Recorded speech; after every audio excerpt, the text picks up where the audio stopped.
players planet.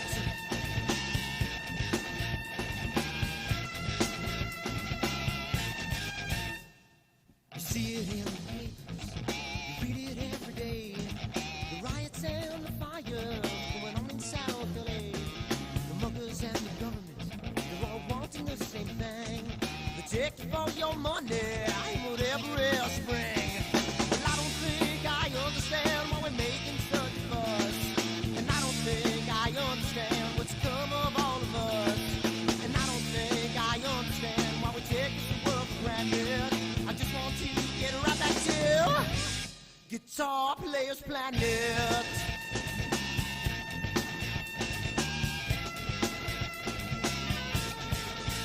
Take me.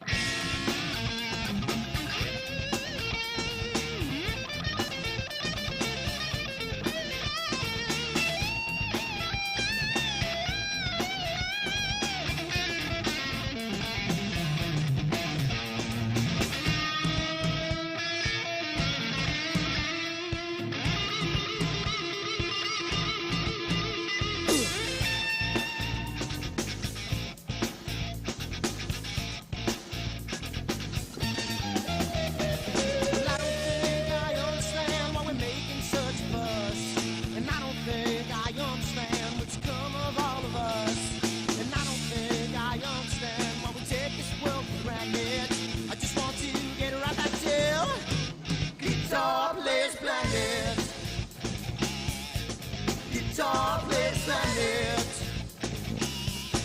Guitar Players Planet. Guitar Players Planet. Guitar Players Planet. Guitar Players Planet.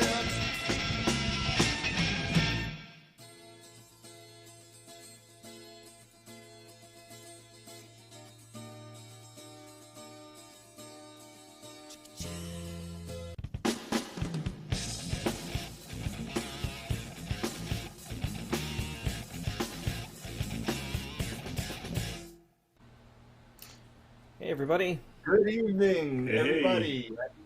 What's going on? Another week, another AstroWorld.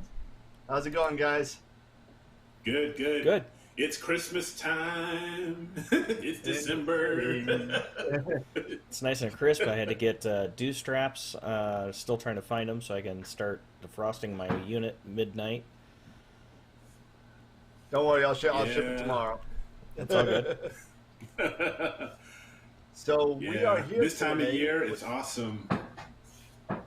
Yeah, absolutely. You know, so we were absolutely lucky to get Tim Bramwell here from PrimaluceLabs for version 2 of his day with us, and it just happens to be in great. The stars aligned and everything happened, and they had a nice reveal on Monday, and so Tom, welcome back. You know, I'm glad we can hear you this time. Yeah, Tim Bramwell Part 2 Electric Boogaloo. Let's try it. This will be much better than last time. It already is much better than last time. Yeah, bro, you're bringing back the 80s there with the Electric Boogaloo, man. I'm telling you. Exactly. Long live. Yeah, no, we had a big week. So thanks for asking me to come on. I've been meaning to get back in touch with you, but I've been kind of waiting until we had it to talk about. So thanks for having me. It to talk about? It. And so what is the infamous it? What is it? Eagle 4. Dun, dun, dun, dun. Finally. Eagle 4, I can talk about it. Finally. Eagle has landed. I can finally talk about it in the open. I know. It's been an interesting journey, I'm sure. Yeah, this is my first real big product with the company since joining. So I've been using this. This was the product that got me into the company when I met Filippo back at AIC. So the Eagle's been like my baby really for years. So to be able to be part of this launch was kind of a big deal for me. And I've been involved with the R&D of it since its inception, and it's been a lot of fun. Yeah, absolutely. I can imagine. And I don't know, and if I seem a little redundant, I'll have to apologize. But I don't know what people got before. We had the technical issues on our first show. So maybe if you could give even some of the new viewers some of the background of how you got involved with or Prima Luce Lab, excuse me. Thank And you, Stan. Prima Luce Lab. Prima And, Luce Lab. I'm trying to get my Sure. accent in. So, Yeah. So if you could give us a little background, that'd be great. Yeah, no, Prima Luce Lab, First Light Labs. They came to a trade show in San Jose, where I lived at the time, and they were kind of sharing travel plans and sharing booth space with another Italian company called Avalon that I was very fond of. I used their mounts and was very fond of their mounts, and I had actually volunteered to show my hardware at AIC, so they didn't have to ship gear all the way from Italy. So they like jumped at the chance, and I had like 2/3 of their product line, so I'm like, well, why not? I'll show. And so I was all set to pick them up at the airport. They're a worldwide distributor named Giovanni Alberto Quadrosacco. He owns Unitron Italia in Rome, and he's their worldwide distributor at the time. So I went to go pick him up at the airport, and he said, well, I'm going to be traveling with a couple of other fellows. One of them is going to be sharing a booth with us. Would you mind picking him up as well? Oh, sure, no problem. So this was Filippo, and so I got to pick Filippo up at SFO, and on the drive from San Francisco back to San Jose, he was telling me about this new product that he was going to be showing, the Eagle 2. I'd never really heard of the Eagle before. I used a laptop when I was imaging, and I had all the cables and everything and all the frustrations. And he was explaining this thing to me, and I was like crazy intrigued by it in the car. And he's like, well, when he got out of the car, he handed me a catalog, and he's like, here, we're going to be handing these out, and I have one for you. If you're going to be helping us in the booth, I have one for you. I want you to use one. I was like, oh my God. So I was reading up on it. I was like blown away by what it would do. And I just, after I got that product, I kind of fell in love with the company and gave them some feedback. They were super receptive to some feedback that I had. And after becoming friends at the show and using their products, like the relationship kind of grew. And I started fixing things for them. I was making life a little easier for them over here in the United States. I started volunteering my services, doing repairs and things like that for hardware. And I was being included in all the latest and greatest like R&D stuff they were working on. So I was kind of an insider. It felt good. And then right about that time, I was pretty burned out on my career that I was at. I was with Apple for like 20 years in Silicon Valley and really looking for a change. And I had fallen in love with astrophotography and really wanted to be involved in that world somehow. And over the course of several months, it just kind of became obvious that PrimaluceLab would really benefit from having somebody here in the US. And I really wanted to be with that company. So we just formed the relationship and decided that PrimaluceLab North America needed to exist and that I should run it. Nice. Oh, Yeah. that's a really cool story, man. So it's we're all glad in the U.S. that you decided to stick it out because I've always been a fan. Yeah. Yeah, I mean, I was hearing crazy stories about like there was a customer that that his Eagle really needed repair, and he had to send it back to Italy, and he shipped it off. And it went into the customs system for like 30 days, like never to really be Wow. heard of again. And then Wow. Right. like one day it showed up at his doorstep, just beat to hell in a box that it never even got to Italy, you know? So he was Wow. without this thing for over a month. Grounds, like he paid for shipping and it got nowhere. And like, you know, what's PrimaluceLabs supposed to do in that case? Poor guy. So like, I'm like, yeah, a local presence would definitely be felt here. Like Oh Absolutely. yeah. they have a lot of Absolutely. customers here, so it makes a Yeah. lot of sense. Yeah. Yeah, because So how I long is mean, it? So how long has it been now that you've been with him? Well, so I officially left Apple in July. I was gonna leave in April, and then the whole COVID thing hit, and then it kind of like delayed departure times and everything from the company. And things Okay. in Italy kind of shut down for a while, so I just kind of stayed where I was. But I ended up quitting in the summer, and then we moved from the Bay Area down to Southern California. It's Hmm. just drier down here. The weather's better. There's just more astronomy down here. It made more sense. So Sure. it was just cheaper to live down here. The Bay Area was just insane, absolutely insane. I didn't want to be there anymore. Right. So yeah, we moved down here in the summer, and yeah, and uh, just kind Awesome. of Awesome. spent the summer moving our lives down here. And now that like Mhm.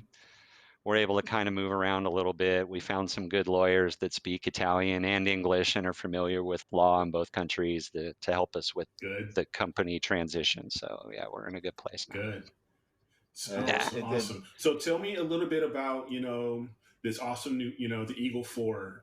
How does it, what are the differences and what are the improvements on top of the Eagle 3 that have been made? Right. So most people know the Eagle 3 and what it's capable of, but just a quick Hmm. little synopsis. It's basically a Wi-Fi controlled computer, Windows 10 computer that bolts to your telescope. So it takes care of running all the apps that you use to handle your astrophotography. Plus, it does 12 Yep. volt distribution to all of your devices. So your cameras, rotators, focusers, things that require 12 volt power. We Hmm. have 4 12 volt power out ports that we can power those devices with. So the power cable ends up being a few inches long just from your Eagle to your camera. So it really simplifies Okay. things. Yeah. We have a built-in dew heater controller. So if you have that big dew heater controller on the side of your mount with all the knobs on it, you no longer need Hmm. that. We have 3 variable 12 volt power out ports, so you can run up to 3 dew bands there. Nice. Um, yeah, we have 4. Well, on the Eagle 3, we had 4 USB 3 and 4 USB 2 ports. On the Eagle 4, that's now changed. We have 5 USB 2 ports and 4 USB 3. And one Okay. of those 4 USB 3 ports is actually a USB-C Thunderbolt Oh, 3 port. So yeah. it Thunderbolt. Okay. Yeah. hauls butt. Yeah. Yes. It's So very high there's a speed. super fast I/O port on there now, which is great. And you can do things like plug your Asato right into that port with a little cable, and it's just power and data, boom, all in one little Nice. cable. That Yeah, that's that. This is going to be so awesome. So, yeah. So then how long was it in other development? How advances. long? Yeah. Well, Yeah. so Yeah. I got to finish the feature set increase between the 3 and the 4 because there's some good ones. There's some really good ones. Go for it, man. Yeah, so the fun one for me has been the Eagle Eye. So on each end of the Eagle unit, whichever end is pointing skyward, you will thread a little lens on that has a very narrow degree field of view of the sky, basically where your scope is pointed, and it will give you a dark sky reading of that part of the sky. So you can watch for, when is astro dark done, uh, when is it Mhm. cloudy, when is dawn coming. It's really good. It's like a pocket sky meter built that's in. Wow. awesome. Yeah, yeah. And then That's awesome. if you change the orientation of your eagle, there's a sensor at each end. So you just move the lens from one end to the other, and then move the cap on the other end. So Is it you just can is it just like change a the pull-up orientation. cap? Is it just like a It's pull-up cap? threaded. It's an actual Okay. aluminum threaded cap. It's a real metal cap, so you can still seal Got the that at eagle nighttime, really man. well. Is that why they? Well, no, I mean once you move it, you just kind of leave it there. You're not messing with it once you're deployed. And then the Yeah. other killer feature that's been really nice is there's now built-in GPS with external high gain antenna. So even indoors, like inside a dome, you can still get like 20 plus 24 satellites. I mean, tons of satellites. Yeah, you get a really, really accurate location, elevation, date and time built right into the Eagle.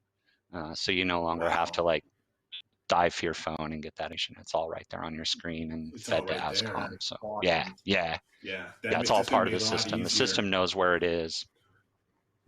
Yeah. That makes So everything those a lot easier. Yeah, and then the last really cool feature that I kind of pressed him for was dark mode. And when you go to a star party, the Eagle had these red LEDs on it that I was always like putting tape over, or like trying to be a good citizen at star parties, right? So I would run around and cover all these things. And then the Eagle 4, when it was coming out, was adding a lot of lights. I noticed there's a lot of status lights for the power ports and things that you can turn on that are very helpful when you're working with the thing. But when you're actually going to start your image run, or you have some neighbors nearby, it'd be nice to just turn all that off and not have to dive into your tackle box for tape. So Exactly. they made it so that every LED on there was programmable, and we have it now. So you have a dark mode, one click, boom, the whole thing goes dark, and nobody gets upset. Yeah. Nice. Yeah. That was my feature. Nobody's flashing at you. You know, you're a red light district. You know. Yeah. Well, Exactly. I'm making friends with the people out at GMARS. It's a great location here by me in Southern California, and there's a lot of observers out there that, you know, I don't want them mad at imagers. I want everyone to get along. So I want to be like, be the good citizen. So yeah. Nice. Pretty freaking. So pretty cool. Yeah. Thank you. So big question is when is it available? Is it available now, or when is it pre-order? We start shipping next week. Like that? Yeah, Nice. So we're taking orders from our resellers right now, and we're start shipping next week. So we're in the final assembly phase. We have a whole bunch of them built and ready to go. We're calibrating eyes right now as the final step. So nice. Yeah, Are they going to be they're getting ready to go. Are they going to be different models or different flavors? Eagle 4? Yeah. So for Eagle 4, that's the 3 levels like we had with the Eagle 3. So we have just the Eagle 4, the base model, and that starts at 1,095, and then Eagle 4S, which takes you to a bigger processor, the i3 processor, and more RAM and more SSD, and that starts at 1,595. And then the Eagle 4 Pro, that is the i5 processor. That's the biggest processor that we could get that still runs on 12 volts. Like, we didn't want to have to go to 14 volts because everyone in the astronomy world runs on 12. So we got the biggest processor we could, runs off 12. It's that i5 that's in there, and that has 16 gigs of RAM and I think a half a terabyte SSD in it, I think, and that's 2,195. Yeah. Wow, that's a and beast. The price point It's is a beast. really, really close to what the Eagle 4, Eagle 3 was running. We really tried to keep the prices in line, and we added a lot of really cool features without really having to touch the price a lot, which is fun. Yeah. Yeah, that's good. No, we added value. I'm ready, man. Yeah. I'm ready for the new Yeah, one all right. with the 120. CC and TS will take your order, ship it on over. Oh yeah. Camera Concepts is going to be getting a few Eagle 4s. We love you guys at CC and TS. Yeah, we got. We'll ship a You know, whole I pile go to you. get my Asato. So speaking of the Asato, a friend of mine has one, and after speaking with you, um, it's funny. He was like, "Yeah, man, I'm using Sequence Generator Pro, and I can't get a V curve. I can't get a focus curve.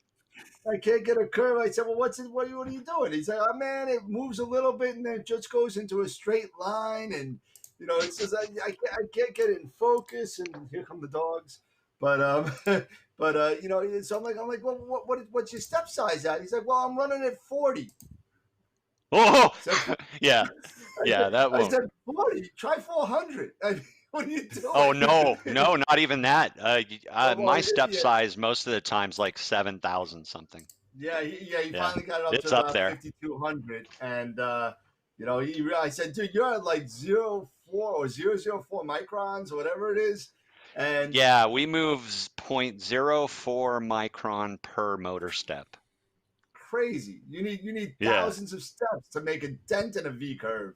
Yeah. So Wow. So so and it's we super. actually broke SGP when we first released that thing, and I was using it before it was actually available on the market, and I was in my backyard, and I set it so that my starting focus position was the focuser was exactly halfway out, and so I had room to go on either side. And so I go to hook up my telescope, and I'm like, okay, my starting focus position was like 180,000 or something like that. So I pull up SGP and I'm like, go to 180,000, and it crashed. I was like, oh, wow, that's odd, right? Jeez. So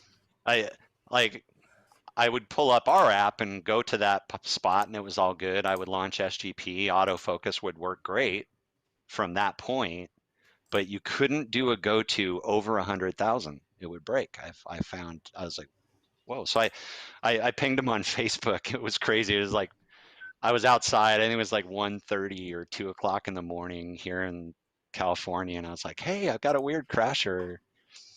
And he's like, why would your focus position ever start above, like way out above 100,000? I was like, well, I have this new focuser and it's really high resolution.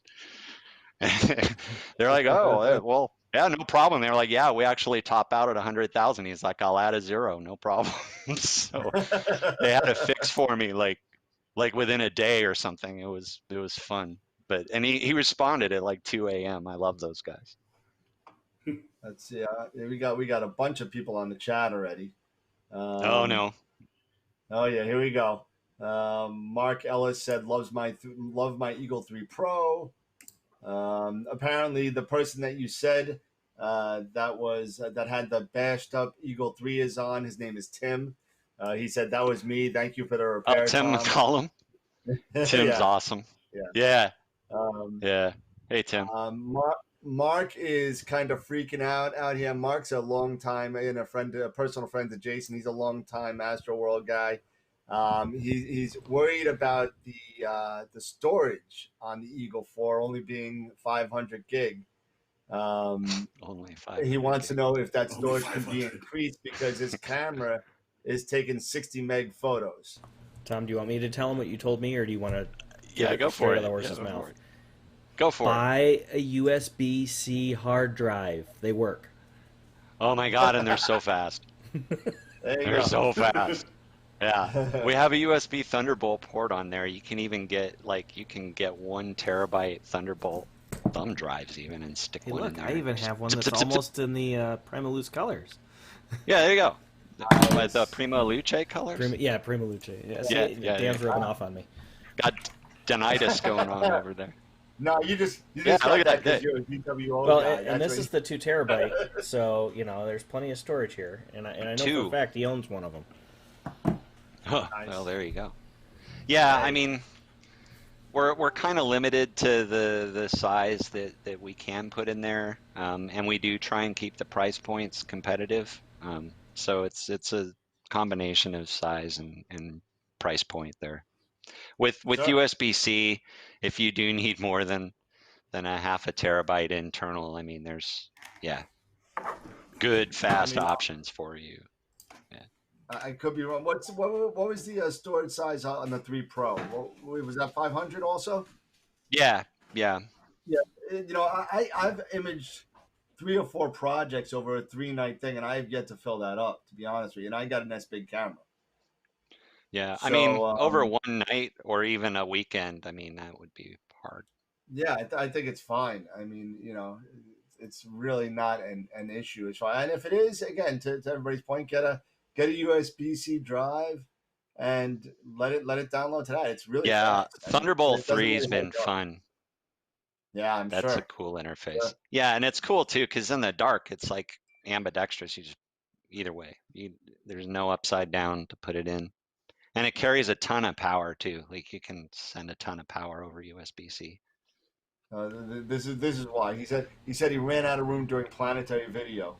Said, well, there you go. Mm, That's your yeah, problem. Stop doing planetary. please, we need Just the do Team Sky, planetary will you? guys. Yeah, no, I That- mean that's really the USB-C port I've referred to it as the planetary port. Sure. Yeah, you're That's yeah, definitely going I to use mean it then. yeah, Yeah, it's when you're doing AVIs, and if you're taking an hour of AVI, then you're gonna fill that up real quick. You're gonna suck through data yes in sir, no time, Yeah, yes sir. especially at AVI because it's not a high compression format. exactly. No, Beatrice says she loves the color of the hard drive, Jason. Mark's yelling at me I for, do for too. saying stop doing planetary. Alan Mitchell says, "Do real planetary like the rest of us, or real To really ask, astrophotography." You go, Alan. Simmer down now, Alan. You behave.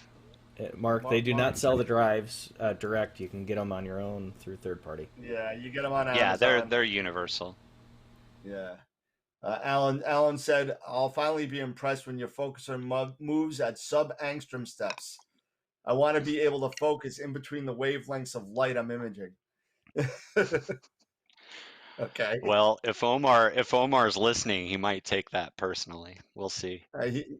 He will. Omar is like I don't know, I'm the president of the Omar fan club. He got me to quit my career. Like that guy is a powerful engineer. I love that dude. Yeah. His stuff's amazing. Yeah. And that's saying something considering where you came from.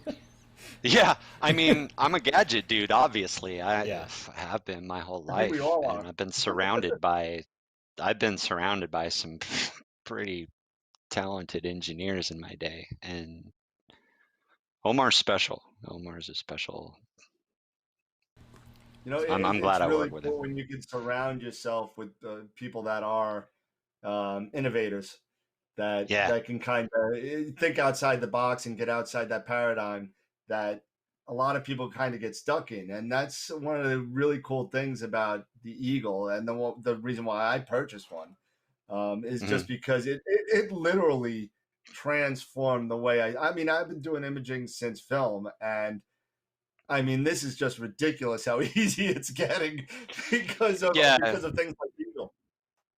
yeah.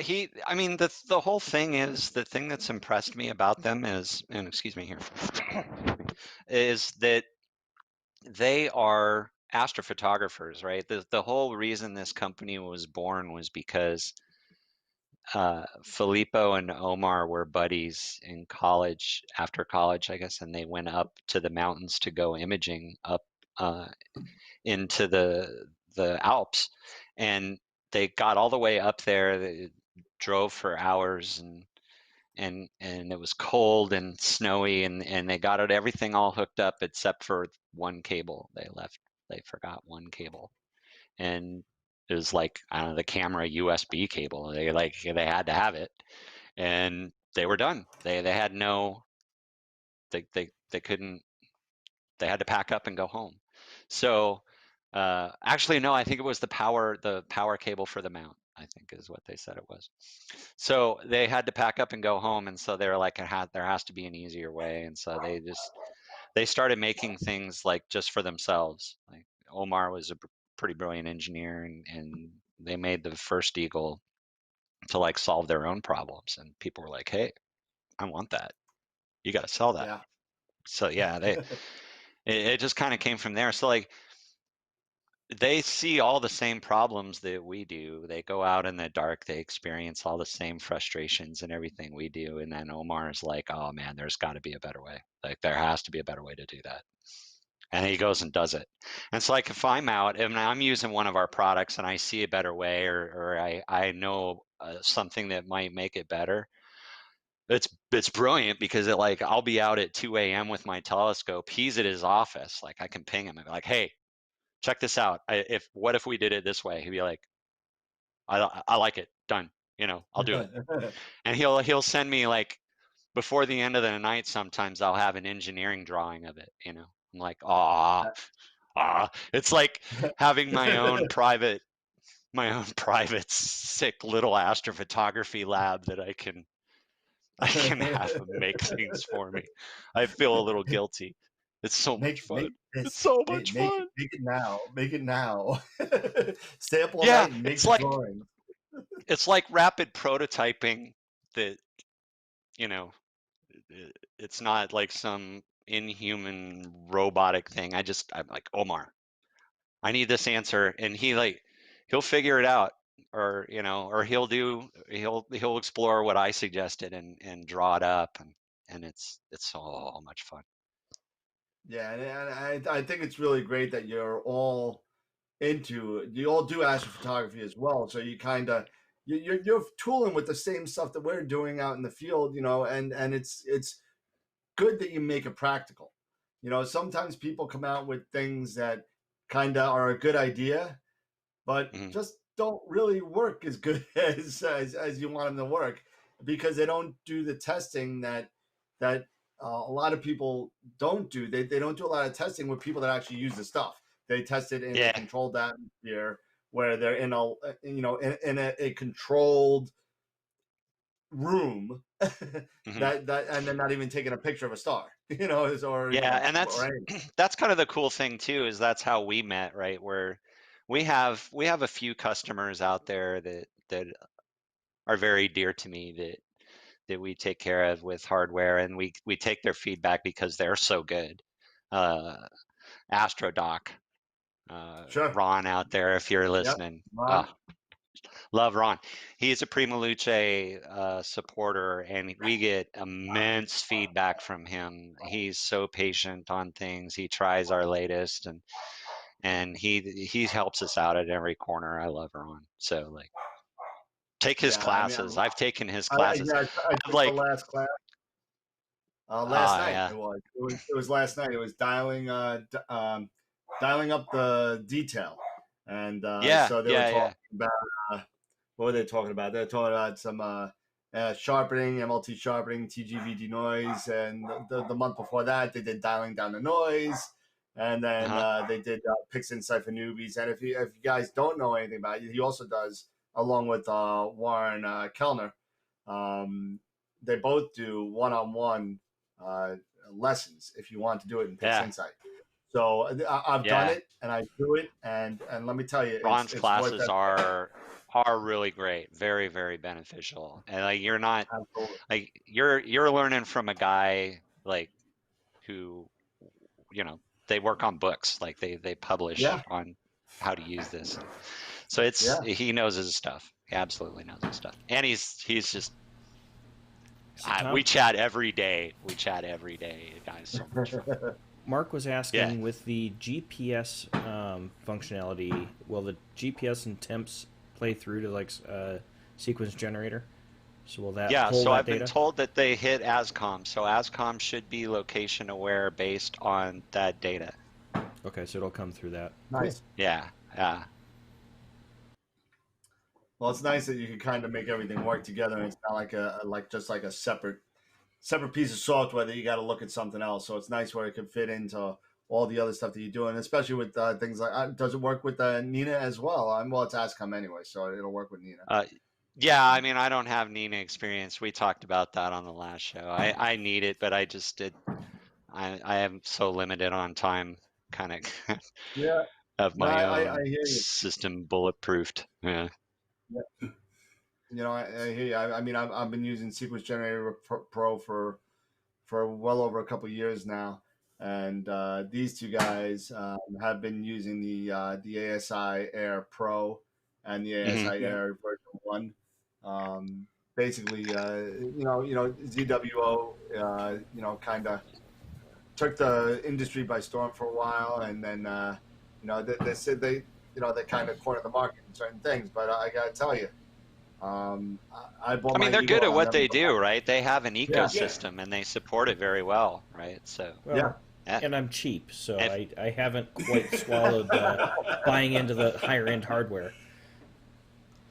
Yeah, I mean, That, but that, that, you know, that's like my if you what you have asked an about, right? ecosystem and people use it and you support it very well, right? Then it's like Apple, right? Like this is going to work with that. And if you're Right. if you're after not having a lot of headache, then it can be a solution for you. Yeah. So Yeah. Let me I ask you. personally like if you see these, like I have gear from crazy manufacturers all over. Yeah. Like I love my QSIs and I always will. So I'll go where their drivers are. I'm stuck there.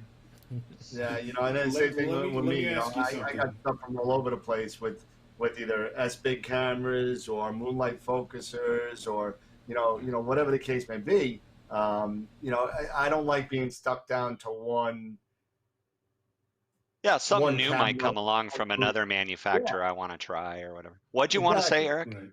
Yeah. So, Tom, if you're talking about an ecosystem, tell me about Primaluce's ecosystem, because for someone who really doesn't know about a lot of the products you have other than the Eagle, what are those other products that work that Primaluce has that will to build that ecosystem for Sure, somebody absolutely. who wants to get started? Yeah. So the products we have are all kind of centered around helping you automate your astrophotography, let's say. So like we won't make the Sure. camera, but we'll make the focuser. We're working on a rotator that'll be out in the spring. So that's called the Arco. The focuser we have is called a Sato. We also have a motor that you can attach to your existing focuser called the Sesto Senso. Okay. We offer a system of components that you can use to mount your telescope called the Plus system. It's a system of rings and rails and clamps, so things like that.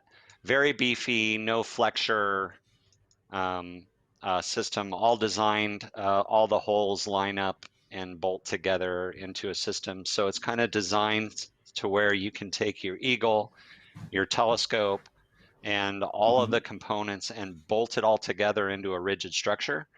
And then it becomes very easy to take that rigid structure and just put it on your telescope and take it off and transport it Okay.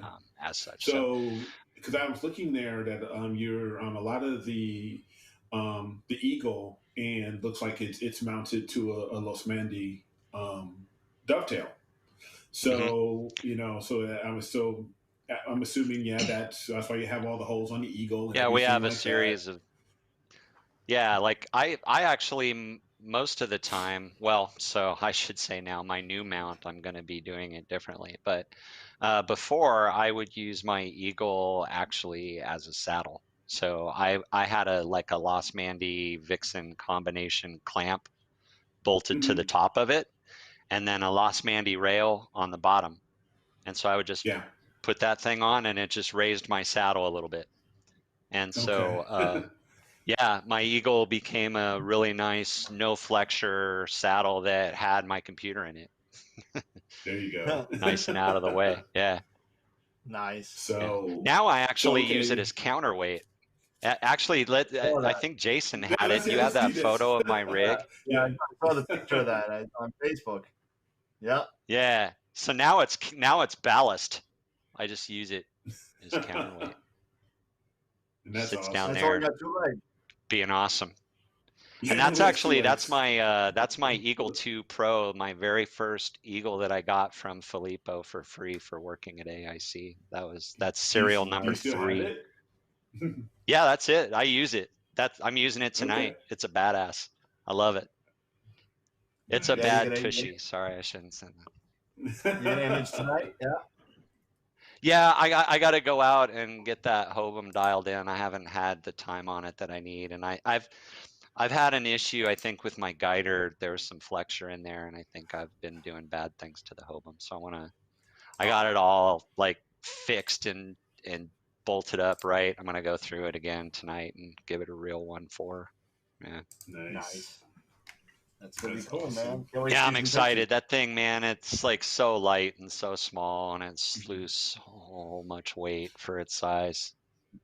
Now, Yeah, is that's there that's going out to of control. be then Eagle 4 type for I can't I apologize, I don't recall what it's called, but for your but for DSLR users that you Oh, had we an have the Eagle Eagle Core Core. Is there going to that be a works with like an DSLR Eagle 4 cameras. style? Is there going to be like an The Eagle Eagle 4 for Core that or no? kind of follows its own development cycle. It's Okay. its own unique product. It runs off it doesn't run off Windows 10 and Right. yeah, it kind of follows a different chain. Gotcha. But yeah, Eagle Core. I mean, mostly Eagle Core just gets better and better and better with software. We just keep adding camera drivers and different Hmm. hardware support to it as they come out. So it's been a What pretty cameras do you easy support? Does it platform. support? Because, for Uh, example, Canon with and Canon and Nikon okay, DSLR and mirrorless. mirrorless. Okay, because I know Sony, you Yeah. can't even get Sony drivers. You know, They're 'cause a lot of not people very ask good. about, can Like, you use it for the Sony? No. yeah, they No. don't open their codecs up very well. Yeah. Yeah, that's been Yeah. a So big thing and a big holdback for getting all the SDKs out for the Sony chips. It's just been it's not been possible, and that's the way they've been right. the whole time. Yeah. Well, we kind of stopped talking about Eagle 4, but I forgot we had the videos all queued up for you guys. I kind Oh of yeah, wanted to show those. Can we go back? Jason, could we absolutely. go back and show Filippo and his amazing time on top of the hill with our observatory in Italy? Absolutely. Yeah. Yeah. Well, not All our right. observatory, but our friends. Yeah. All right, so let's go to the videotape. This is a computer designed to be installed on your telescope, allowing you to remotely control any device for astrophotography over Wi-Fi or even via the internet. This computer distributes 12 volts power directly to your astrophotography devices, reducing the amount of cables and allowing you to spend more time imaging and less time worrying about setting up. This is a powerful computer that runs Windows like a desktop or laptop PC, so you are free to install and use any software and device that you prefer for astrophotography. This computer connects to GPS satellites in orbit, making the most precise time and location data instantly available to you and your system. This computer measures the darkness of the night sky, so you will always know what's happening, even through long and cold nights. This computer does not emit any light in the dark, so it won't interfere with your data capture or your neighbors at crowded star parties. Welcome to the new Eagle, much more than a computer.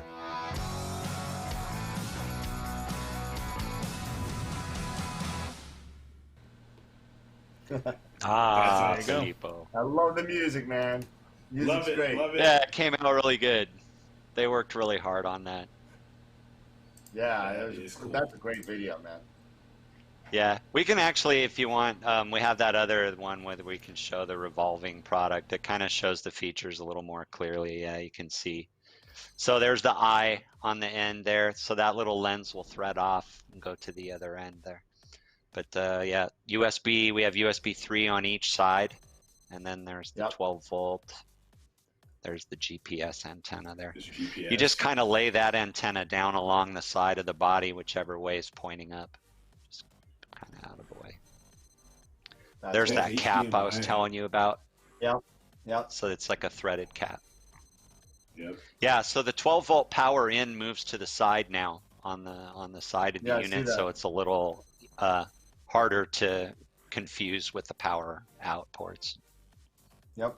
There's USB 2 ports, and then the two USB, there one USB 2, one USB 3 port on the side there. Yep. Nice. Nice. Well, that's gonna be a great product, man. And we wish you lots of luck on that one. Yeah. Yeah, it was fun to work on. It was a lot of fun to work on. Yeah.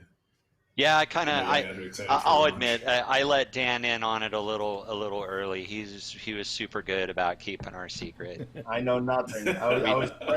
We chatted a little early about it. To say anything. Sure. I appreciate you being good with that, Dan. Hey, no problem. It was hard. We really wanted to talk about it on our show. Yeah, and I'm like, oh man, he's got a show. He's gonna tell. He's gonna tell. He didn't. My word He's is solid. my word is my bond. Dan is solid. Well, so initially I was going to ask you why you'd move the power, but then once you mentioned that you could move the eye to both sides, it made sense why you moved the input power to the side as opposed. Yeah, we had to have room on the end for it. Yeah. Which made more sense. And it seemed obvious. We really needed to, I think, physically distinguish power in from the power out ports. Mm-hmm. The Eagle Core has the power on the side, and it's worked really well there. So it seemed logical. And of course, Mark, we do have some questions on the chat again. I think we answered this before, but let's ask it again. Will the Eagle 4 pass the GPS and temps to sequence generator? And I think that was a yes. Yeah, I'm pretty sure. I've heard that it passes it to Azcom, so I will verify. And Mark, you're going to have to kind of go into depth a little bit more on this. It says, does PrimaluceLabs make Azcom drivers for the Eagle? And that's not really. I think you're asking something else. We make Azcom drivers for all of our accessories, like focus motors and whatnot. The Eagle itself would run the driver. It's the computer. So now that's not to say that you can't interact with the Eagle Manager through like an SDK. We have a web server that runs that you can interact with the Eagle Manager via the web server. So like the next version of SGP, version 4, the latest, one of their upcoming updates is going to have Eagle Manager integration in the app. Like you'll have a brick for the Eagle Manager, so you can control power ports and everything right within Sequence Generator Pro. Nice. Yeah, they've been kind of working on that. Mark has been really busy on the chat box. He says it's too windy to image here tonight. I want to blame it on Jason for no apparent reason, but I'm going to do it anyway. I don't even. Jason's in the vacuum of space, man. Like it isn't even his fault. There's no wind up here. Like, what's We're he in a gonna vacuum. do? Yeah, it ain't his fault. I don't even have new gear to play with right now. That'll be my fault soon. Hopefully by the end of the month. So we'll see if my little toy comes in. Actually, it'll probably be me this weekend. If Mark's near California, it's my fault. The Hobum. Yeah. Mark was also Mark's asking on the asking Eagle 4 about the power connectors. Are they going to be the same between the 3 and the 4? Yeah, they're the same. So you don't have to upgrade. Yeah, and a lot of people say, "Oh, you have these proprietary cables." They're actually not proprietary. We buy them on the open market. You can get them from our resellers for like $5 a plug or whatever. If you want to make your own and you're good with a soldering iron, we put the pin outs on a card with the plug, and I make my own cables. I make them to the inch. I hate cables, extra cables. I don't blame you. We try and make those obtainable and affordable. So good. Yeah, I believe you sent. I usually try and have a couple. To my buddy Ben over in Arizona or Vegas. Sorry. Ah. So. Oh yeah, Ben. Yeah. Yeah, I my know buddy Ben. Ben. Yeah, I know you do. Yeah, yeah, Ben's awesome. Yeah, Ben's an old friend. He's from New York. Him and I have been friends for a long time, and it's funny. It's a funny story. And Ben, I'm sorry if I'm saying something out of turn here, but I'm going to say it because it has something to do with Italy. So, so Ben, who is also a customer of PrimaluceLabs. Thank you. And so he calls me and he said, Dan, me and my wife, we're moving to Italy. And they would go to Italy like every 6 or 7 months, because they love it so much, they wanted to move there. So they're like, oh, okay, so we're going to move there. He said, all right, well, I met him at his house. He gave me like a Kendrick Astro tent for free and, a whole bunch of stuff that he couldn't take with him. Nice. So I said, all right, Yeah. see you, Ben. Thank you. Have a nice time. Call me when you get into Italy. About 6 months later, he gives me a call. He's like, hey, Dan, how you doing? I said, what are you talking about? Well, I thought you were supposed to be in Italy. Why is your phone saying Las Vegas? He's like, oh, yeah, we ended up saying it was too much of a problem. We ended up moving in with my daughter, and now we're in Vegas full time. So it's like, We got lost. Yeah. From Italy to Vegas. I mean, maybe you should have said something. I don't know. That just means that he lost his money when he went to Vegas on his way to Italy and said, nah, we'll just stay here. Something. I didn't put two and two together. What lands in Vegas stays there. Stays in Vegas, yeah. Yes, exactly. Forever. Yeah, no, I like Ben. He's fun. He's fun to do. Yeah, no, good guy. Yeah, I did a repair for him, I think, a while back. It was good. Yeah, an Echo repair and an Eagle repair. I think the Echo went to Italy, actually. This was before you had the U.S. base. Yeah, I got his Eagle. Yeah. Yep. It's satisfying fixing Eagles, I think, bringing them back to life. Yeah, I feel bad Some when of they them are don't way far gone, too. Well, yeah, I mean, oh man, I have to tell you a story. Sure. I'm ashamed to say it, but I know you gotta get a pull up, did you? I zap fried the only Yeah. company prototype of the Eagle 4 in existence when they sent it to me. Oh, good jeez. I know you told me. I killed it. I killed it dead. Oh my Yeah, God. I told Dan, I was like, "Oh my God, Dan, I don't know what to do."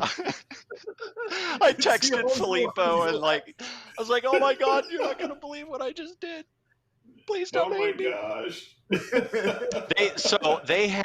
overnighted me a new CPU board and a new power board for this thing.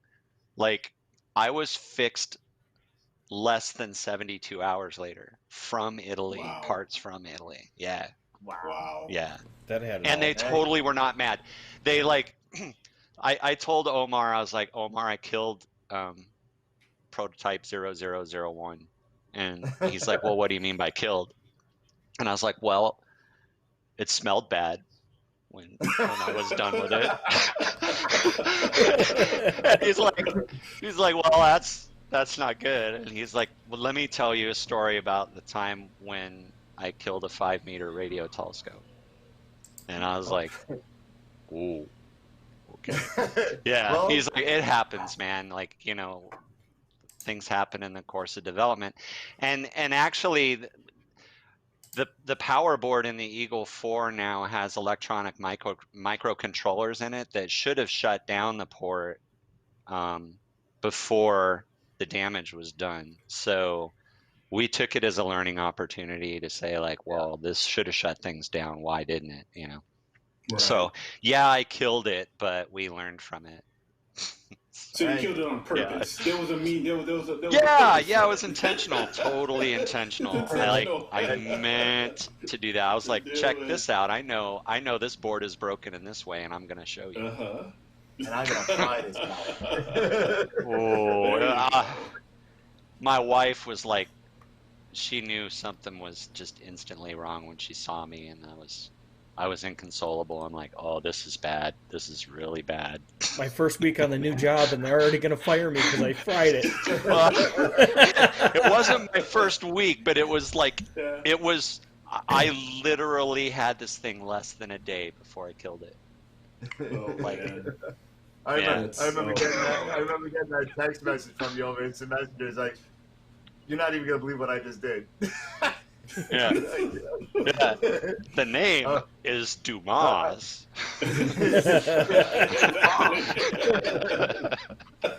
Jobs are dumbass. Dumas. Am I dumbass material? Yes, you are. Yes, you are. So okay. Not yeah. So this not is, my this finest is, hour. This is just a mental note. That hey, don't send you the Eagle 5 prototype. Yeah, yeah. Get it all nailed down first, and then send it to me. First. Yeah. Don't send them prototype 0001. Wait until you get the 5th prototype. Yeah. Well, that's 003, so I was safe there, I guess. But actually, that's the second logic board in that one too. So, wow. I mean, that one wasn't my fault, but it is the second logic board in it. It is the second one.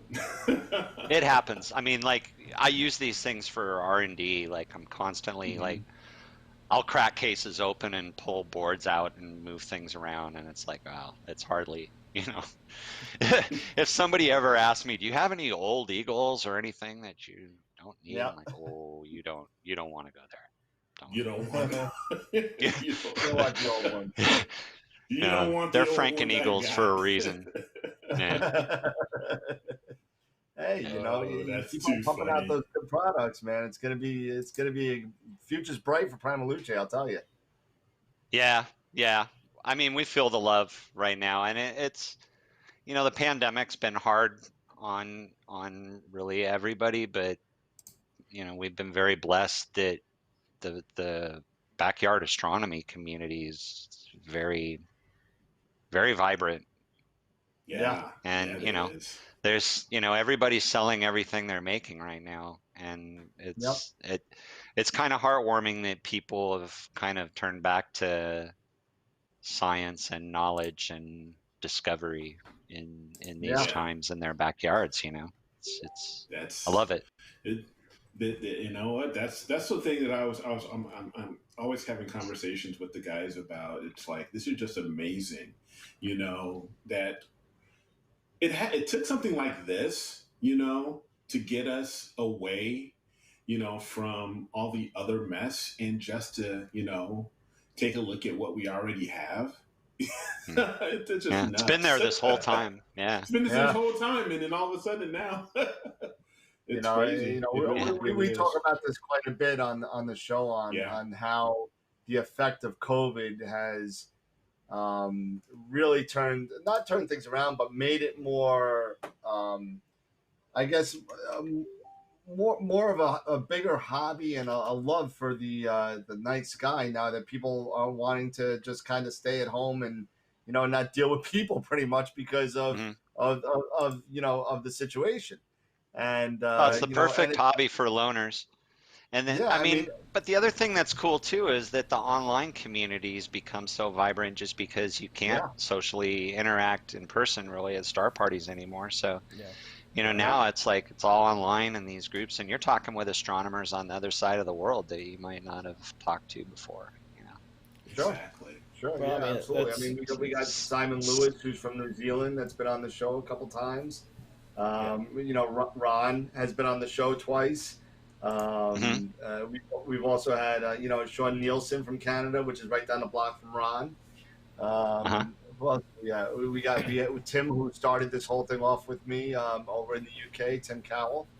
And we have people from all over the place, and that's one of the things that we are trying to do here is trying to, it's not about competition, it's not about making money, it's not about doing anything else other than making sure that the knowledge that all of us have gets out to the community in an easy way where you can kind of sit there and say, hey, I'm having the same problems. Let's see what's going on. And that's the whole thing. Well, and it's helping perpetuate misery loves company, right? Absolutely. Well, and the big thing we're trying to do, too, is create content to help further that drive and pull from our community to be able to take and cultivate content specific to what they're finding that they're stumbling upon. I've actually really appreciated Dan's Sequence Generator Pro videos from time to time. When I got stuck on plate solving, they were a good resource for sure. I appreciate that. Yeah, the sharing of knowledge is key. 5 views of the video. That what? You must be the only 5 views of the video, so. Oh, please. Does it, if I go back and watch it again for reference, is that another view? Does it consider, or do I have a cookie? I probably have a cookie. Yeah. Maybe. Yeah, So, well, then maybe all 5 are mine. Who knows? Could be. No, I hate plate solving, so it's possible. Yeah, well, I'm ready to come out with my next one on subframe selection. So, we'll start playing with that a little bit. Yeah. So. And I'm hoping here I should be receiving a telescope from our friends at Explore Scientific tomorrow, actually. I heard. So I'm going to play with that a little bit and hopefully do a couple of videos on a few of their different product line, some of which are a little less common scopes because of their size. But thanks to my new 70G and having a fairly decent payload, I'm hoping to play with either the 152 or 165. Ooh, 165. Nice. Yeah, so I Big really want to play with that. Man. So, What's the what is the focal length on that? Yeah. It's like almost 1200. Refractorsaurus Rex. Yeah. Oh my exactly. God. My Weighs goodness. It's like 40 1195, so I'm pretty stoked. Yeah. So we'll see, but I'm going to start out with an 80 refractor and kind of see what I can do with it. It's right around 550 millimeter focal length. So I'll play with that for a little bit, and once I get a video or two cut on it, then hopefully I'll be able to swap it out for a little bit bigger scope and work my way through some of the different product line and get a month or so of bench time on some of the different devices that don't necessarily have the finances to buy, but thanks to a relationship with our friends over there at Explore Scientific, can do a couple of videos and try to cultivate some new content for the web, for the show. Yeah, post your wares. Yeah. I'm sure they'll love it. Absolutely. Yeah. Speaking We love it when our users post images with our gear. Absolutely love it. Warms the heart. Well, and I know that particular person is chomping at the bit to get their hands on an Eagle to play with it, so he would love to do a video if one's available. There's none available. They're asking for right now, man. We got. I'm sure. There's a backlog we got to work through. Yeah. Absolutely. Yeah, we got a lot of requests for hardware, and I unfortunately cannot fulfill hardly any of them because I'm still trying to come online as a business here too, and those things are expensive. They're like, for me, they're a couple grand. If I go to buy a Pro, I pay pretty close to, So we have to be. I'm looking forward to getting. I just got. Matter of fact, let me grab it right here if I can reach for it. Let's see.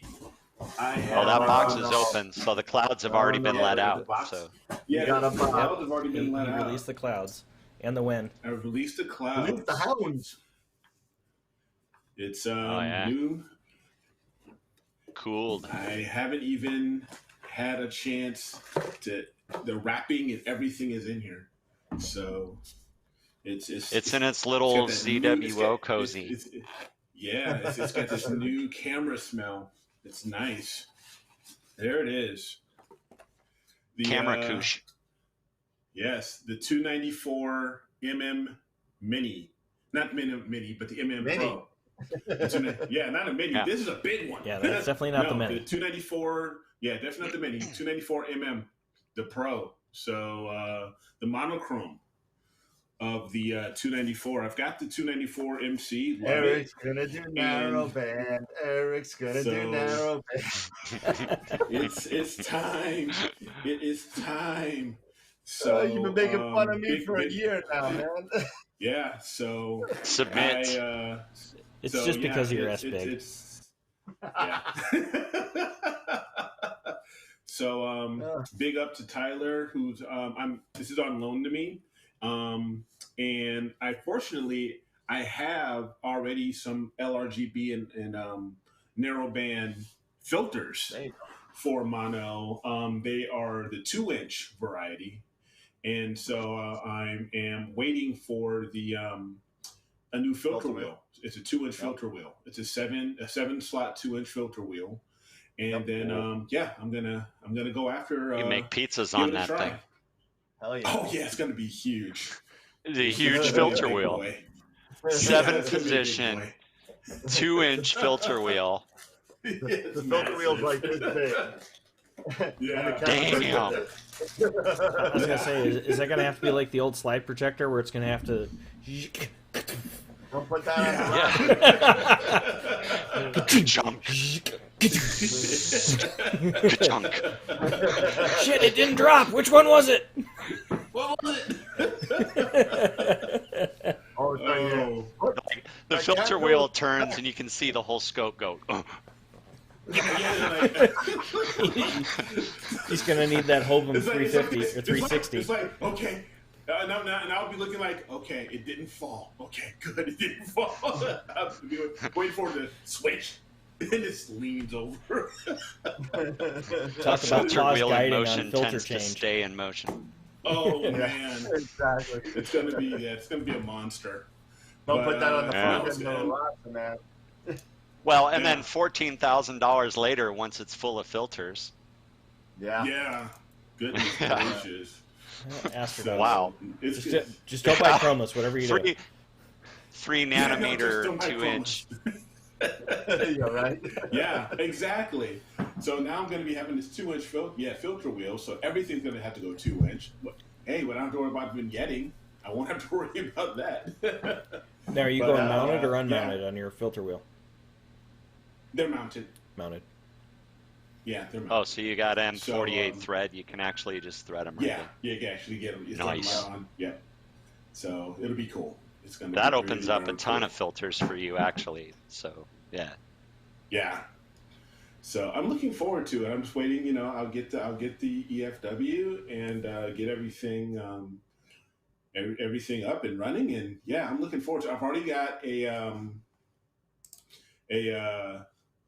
target in mind. I've already got it planned out.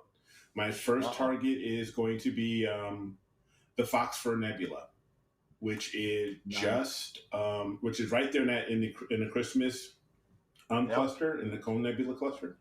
So it's going to be right there using my 126 doublet. So I've been wanting to go after this for a while since I've seen it. But it's one of those targets where you have to have a good narrow field of view to really get into that particular spot and not get the entire cone nebula and everything else. So yeah, this is going to be pretty cool. Yeah, there's And, a lot of really I'm good really emission looking stuff forward in to it. there. Yeah, it's going to be really, really fun. So, Dan, I'm gonna give it a try. I'm gonna give mono a try. There you So go. wait for the videos, man. Yeah, I'm going over to the dark side at least for a little bit. Next thing you do is you got to get a CCD camera after that. So No, stop, just stop right there. Ron and Sean jumped on. They said hi. Oh, hey, Ron. guys. Ron Hey, and who? Ron. Ron and Sean Sean with from Visible Dark. Ah, yeah. Hey guys, Hey, guys. how are you? It's awesome what's to have them on. This is awesome. Did Ron man. probably missed his whole plug? I got to do it again. Yeah. Yeah, Ron. We had like a 10-minute segment just on you, Wait. man. Go. We had a whole Ron section An of ode to love Ron. for Astro Yeah, Doc. you Yeah, got no like the Ron. chest pump from Tom. You got the chest pump. Yeah. Yeah. For Oh, yeah. everybody.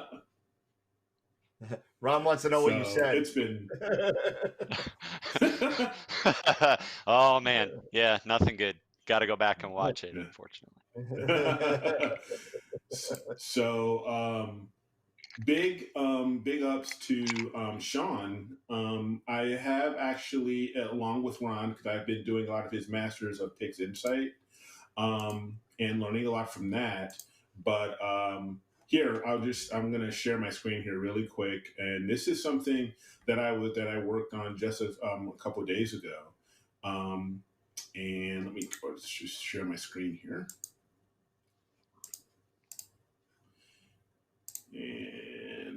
let's go to my pictures. Come on. No.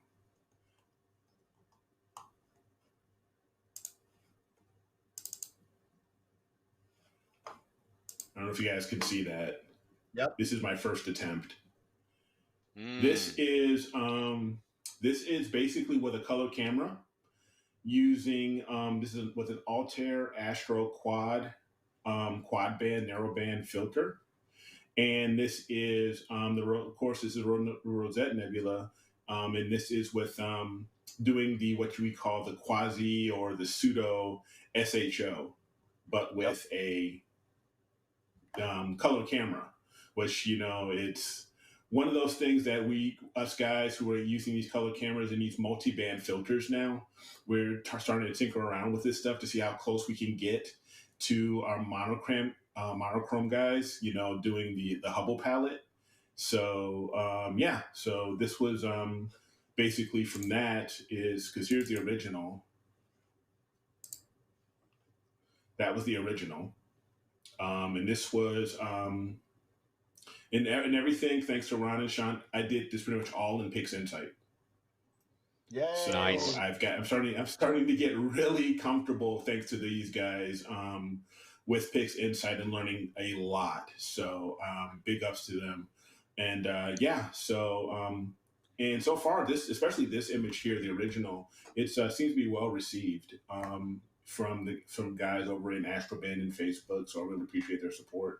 But Nice. this is a lot of fun, and actually using PixInsight, I'm learning to use Mask a lot. Yep. Yep. You got to, and I'm learning more and more and more. So big thanks to these guys. So yeah. Yeah, I love how it's Ron awesome. is so patient with how thick my skull is, and I agree.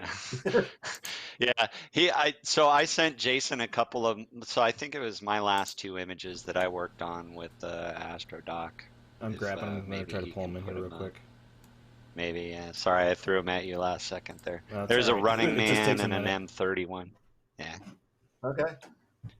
Yeah, as M31, I did like a 2-panel mosaic on it because I really did not want to chop any of it off. I wanted the full, like everything that disappears off into the width. So I did that with him, and then I had this camera that I got from QSI that's kind of special. That it's a one-shot color CCD. That was like it's a development camera. There was a camera they were looking to build. So they built a couple prototypes of it, and then right after they did that, Neil Barry died. And so it's probably one of the last cameras he probably worked on. I think it's one of 2 or one of 3 in existence. So I have this camera, and I got it out fairly recently for its first real exercise. I wanted really dark skies with it, so I took it out to the Mojave Desert and shot some Running Man with it, and he helped me process it. And it's like it blew my mind that this was from a one-shot color camera. I don't know. I think hopefully he can pull it up. There it is. Yeah, so that's my Running Man. There you go. Wow. Yeah, I shot that through a $250 RC6 from OPT, just a cheapy RC6. But we put an Asato focuser on it. It's awesome. Yeah, so that's yeah, it's the one I showed you in the picture earlier. Actually, it's the same telescope. Yeah. So it does an amazing job. And then my M31 was that was my little 65 millimeter Airy 65 PrimaluceLabs Airy 65 with a feather touch on it and Cessna Senso 2. That's really, really nice. Yeah, that thing puts out pinpoint stars. I love it, and the image circle on it's really good. It's great. Yeah, that's great. That is really Ron, man. Ron makes magic. Makes me look good. Since we're talking about Ron and Ron's pictures, I may as well throw one of mine up. Yeah, man. So This is, let's see if We I haven't can get slobbered that. on Ron enough yet. Yeah, so this was a picture that Ron and I worked on. It's about, I want to say it's about 16 hours of narrowband data, and Ron helped me pull out a lot of data on this. So I know these guys have seen it. Whoa! There you go. The Bramwell recursion going on there. Oh, that's pretty. So that's Look at those That stars. is awesome. Yeah, Oh yeah. that's one, and then the other one is the one I gave my wife for Now Valentine's be Day careful in which April. one you open. There we go. There you go. Oh, And that's about 26 hours worth of data. nice. So yeah, Good Yeah. detail in the middle of that. Look at that. Yeah, Those over dust here. globules. Yeah, Yeah. but he's helped me quite a bit, and I mean I can't thank him enough because he's incredible. So Yeah. Astro.ca. No, and Yep. he brightens everybody's Fridays with his shirts, and their weekends with his music. Well, it's And he yeah, has just the I was gonna absolute say, yeah. like best attitude of any human being that ever human being, really. I think I saw he posted that the it's getting too cold, so his weekend guitar riffs are gonna come to a halt there because it's getting a little too cold to be doing it out in the garage. Yeah, he had some good weather last week, and he cranked one out with his Yep. friends. That was good. Yeah. I'm telling you, one of these days I'm gonna take one of his music videos, and I got my Rickenbacker bass upstairs. I'm gonna lay down a Rip to bass track. So you know, Ship it to him. He'll play it back, and they'll jam with it. Probably. Yeah, go for it. I'm gonna do it. Now, you know, we'll get somebody out there's got to be playing drums. You know, so Yeah, Ron says Yeah, he'll one be of my playing inside, favorite don't worry. bands out there is doing like internet. They're timing videos and assembling all the Yeah. tracks together. They're like all Yeah, my recording brother's them in doing their that. houses. It's cool. Yep. Yeah. Yeah, my brother's doing that. He's in a band called Superbad in New York, and he's been doing it for a long time. We were actually in a band together back in, from the mid '80s to the late '90s, and yeah, I got some music. If you want, I'll throw it on the website if it ever gets up. So, but Nice. yeah, so- Yeah, I what used are to you play working on guitar right quite now, a bit. Dan? yeah. Yeah. It's funny how like almost every astronomer out there has some creative artistic side Yeah. or at least appreciation for it, it seems. Yeah. Yeah, I dig it. absolutely. There's some Yeah. creative astronomers out there, talented musicians, photographers, artists. Well, I don't know if I'm talented. I've but got I like my to think acoustic so. around here. No, it's awesome to have command of a music instrument. I mean, that's Yeah. something. Yeah, It is. It's it's a lot of fun. It is. It definitely is.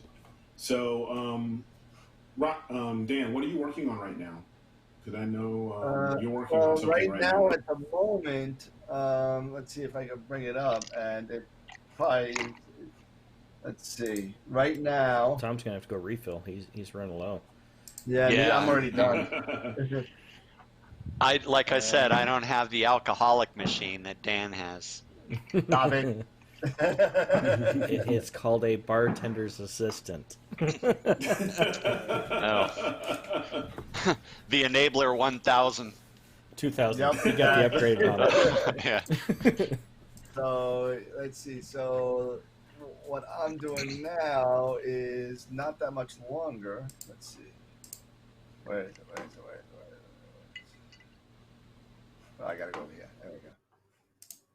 And that's not what I'm working on. And Well, it is, but you're not. well, it is. Yeah, look at that. There you go. Mm. Yes. So there we go. So I'm doing this in lieu of this is all HA right now. Mhm. But I'm doing this in lieu of waiting for the crescent to get a little bit high. I'm sorry, the rosette to get a little bit higher. And I'm going to start, when I'm done with the show tonight, I'm going to just let it run throughout the night and get as much rosette as I can possibly can to add to the data that I got the other night. And if you know what I thought was interesting, and, you know, it kind of shows, and I'll show you real quick because I kind of thought it was interesting. I was comparing, Oh man, trippy. some shots, and if it comes up, there we go, Pix Insight. And even though it's not, well, this one is actually the same picture, but open recent image files. Let's see. So I got this one, and open recent image files, and I got this one. So I thought it was interesting, and you know, I just wanted to do a comparison of a 5-minute shot and a 10-minute shot. Forget about the plane. But now I wanted to see as far as noise is concerned, because it's the same night, same object, same camera, same filter. So I figured I'd go in and say, okay, you know what? Let's take a look and let's zoom the hell in and see what the 5-minute and the 10-minute has to offer. So what I saw was, if you take a look, especially in this area over here, you can start seeing all the nice black noise that we're all zoomed in on. The globs are gone. And then look at the difference. It's a lot smoothed out over here than it is over here. And this is a 10-minute shot. So I just thought it was interesting that as the dynamic range increases, the noise decreases. Yeah, I mean, you can tell your signals a lot better in that one, just looking at it too. Yeah. The difference. Yeah, look at the in the upper left, yeah, you can see. Yep. Yeah. And over here, just a difference in itself. I mean, so now I'm ready. I'm saying, hey, listen, as long as my guiding is doing what it's doing, you know, I'll take 0.7. I'm okay with that. I could probably get it better. But so that's 600 versus 300 second. Yeah. Yep. Yeah. Yeah, I typically shoot, like, for narrowband, the shortest one I'll shoot is 10 minutes usually. Yep. Yep. And you know what? The stars look good. Not there, but the stars look pretty good. So yeah. I used to shoot every once in a while. I used to shoot a 60-minute sub on my Avalon mount just to do it. I don't know. I don't know if I'm that. I mean, like a single 60-minute sub of Rosette was just like the dreamiest looking thing. Like through my 65mm is just a gorgeous sub. Like a single sub, didn't need to be calibrated at all. It was just all signal. It was really pretty. Yeah. Yeah, see, I've been playing with Rosette a little bit because it's been raising here right around 9:45, 10 o'clock. And I have it, the ability to image it up until about 5 a.m. And then I start getting a little bit too much moon glow in there as they're starting to kind of intersect. But I've been playing basically at 10 minutes, but I've been having some guiding issues with the new 70G because I haven't quite got it dialed in like I did my CM40. So I gotta smooth that out a little bit. Can you do like a PEC model on that one? Would that I can be beneficial? I just haven't figured out how to do it yet. So because I have the guide camera, the problem I'm having is I am dead set on what I had with my CM40, and the inherent pattern that I'd found was like a deck aggression at like 40 and the raw at like right around 15-20%. It's not working as well. I can get it to be stable for a little while, and then it starts really fluxing. And if I go higher on my aggression, I continue those more heavily fluxed curves. So I'm trying to figure out how to settle her out. Yeah, you can amplify an oscillation pretty quick if you get too much aggression on there. Usually, like if you start getting a crazy oscillation, you could throw in a little hysteresis and like kind of averages it out a little bit. It depends on, like, I don't know if it depends on what's causing that oscillation. If it's like a weight imbalance and it's overcorrecting and shoving it past, Well, then and you that's can what usually just mitigate it with aggression. But the only thing that I can really try at this point, because of course I've just got my 102 with my lightweight, everything else on it. So on that 70G, it is an extremely light scope for that particular mount. And I have the 20-pound counterweight on it, and right now the weight is at about the 50% spot on the bar, and it balances, but it's not perfectly balanced, and I can't seem to get it because I'm a little lopsided, so I almost need to do a counterballast somewhere to get make your rig heavier somehow. Yeah, make my rig heavier somehow to be able to use the weight that's there as opposed to having to buy another weight. So that's the thing that I'm kind of fighting with right now. I can get it down to like 0.6, but then it jumps up to 1.9. Can you 20 minutes. Can you raise the telescope up like with can you raise the saddle on like a riser? I already have them on 20 millimeter spacer. 20 millimeter spacers. So I could probably order a set of 30s from you guys, because that's what I have on there right now. Is Actually, if you want to have some in a box over here, I ordered them by accident. I have 30 millimeter spacers. If you want, I'm throw dead in the box serious. with the dew strap. Yeah, I mean, just lifting your rig just a little bit from that center of rotation, weight-wise, can do a lot. Well, the problem I have, because I'm using, of course, because I'm primarily the ZWO platform, I've got the ASI Air on one side, then I've got the EAF on the other, and they're roughly the same weight. The ASI Air is a little bit heavier, but my guide scope is dead center over top of the scope, but it's still tending to be a little bit heavy towards the focuser. Yeah, send them to me. There you go. Yep, those are ours. Send you some money. Got 30s. Send them the. There you go.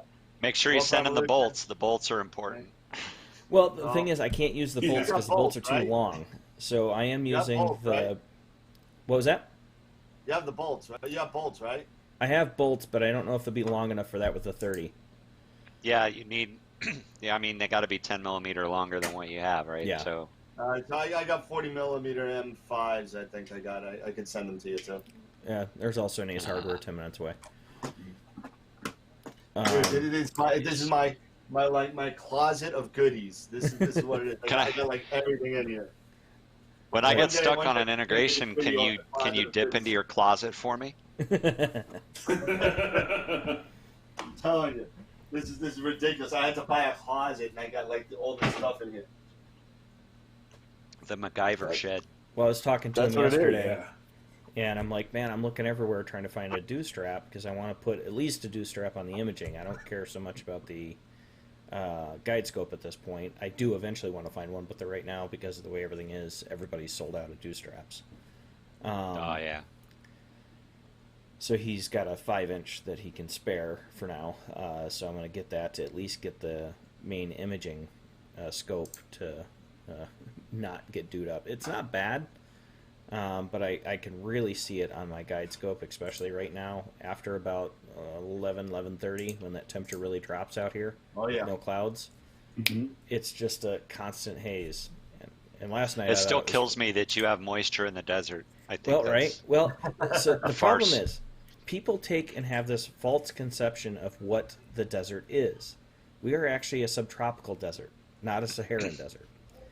And because everybody from the Midwest and all those other cold weather climates have decided that they want to move to Arizona, have then bought their flora, fauna, and pools, and have oversaturated our desert.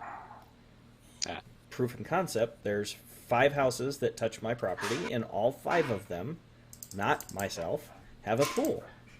Everyone's got a pool there. I was born and raised in Phoenix, so my hottest day was 125 degrees, and I worked outside in Tempe, Arizona, and I'm like, I'm never living here again. Screw this place. This year was hard. I was. We had a pool. Hard. You had to, or you just couldn't. We didn't have a pool, or we still don't, and I won't. It's Yeah. a pool is a boat. Break out another 1,000. It's a hole in the ground you pour money into. Oh yeah. Well, when I was a kid too, it was I as an adult I swore off pools because I refused to clean one ever again. Like I will never clean another pool. I did my time as a teenager. No way.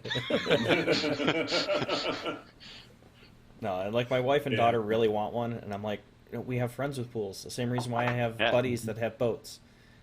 You get somebody else that really wants it, and they pay for the maintenance and upkeep. You offer to help them defer their cost if that's what they want. Yeah. I got. Yeah, We got. Here's a I- 20 spot. My wife, Yep. my wife was she what was it, last year getting a pool over up here, and I was we're only going to use it 3 months out of the year. I was like that, maybe if we're 4 or 5. But you're gonna pay for it I for was like, 12. Yeah. Yeah. Yep. Yeah. So so I was like, no, that's nuts. So I was like, we're gonna get a hot tub. So we have a hot tub, and I was like, now that Yeah. I can use it year round. Yeah. There you go. I can, I can, Christmas Day, I can go outside, in my truck and just hop into the hot tub. Yeah. Sure. But see, here Christmas Day it's 70 degrees, and I can go out in shorts. And, Yes. and that's why we hate Jason. Yeah, that's what we Reason number 7,264. Why we hate Jason. We're like Phoenix Light. I think when you guys are like 80 degrees, we're like 70. We're pretty tolerable. Well, because But when you guys are 120, we're like 90. 90, yeah. Well, because you're Okay, so when you guys are north of 70, LA, I'm right? like 20. So South. South. I'm between. I'm just north of San Diego. So okay. So you're south. just a little north of that temperate zone that barely fluctuates from that 70 to 85 range. Yeah, it doesn't swing much here really. Sometimes you'll get the sea breeze will come in and you'll get like ocean moisture that'll come in and cool things off. But we live like 45 minutes from Mount Palomar. It's really nice. I can just run up Highway 76 and I'm way up in the mountains above the moisture with just a short, beautiful drive. Really, actually, it's really Yeah. nice. I'm like 2 hours or That's awesome. yeah, 2 hours from the Mojave, so Okay. I can get out there. Okay. It's really nice. Ron actually gave a comment about your guiding, Jason. He said, lower your aggressiveness. I've been down Make sure, Oh, go ahead. well, make sure your minimum move is big enough that you aren't chasing seeing. Okay.